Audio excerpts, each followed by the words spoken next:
जनाब स्पीकर, अगर हमारे हमारे हमारे जो दाग है हमारे दामन में लगे हुए वो सारी दुनिया जानती है, हमारा वोटर भी जानता है, हमारी आवाम भी जानती है, लेकिन हमें ये ना कोई बताए कि उनके दामन पे दाग नहीं है, कोई ना बताए।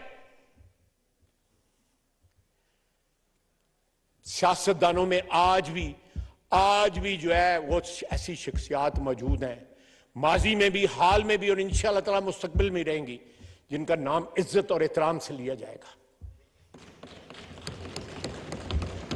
लेकिन बाकी तबकात जो आपकी हुक्मरानी के तबकात हैं, उनमें आपको शादो नादर जो है ऐसे लोग मिलेंगे, शादो नादर ऐसे लोग जो तारीख पे अपना जो है वो ऐसा निशान सब्त करके गए हैं कि कौम उनको याद करे।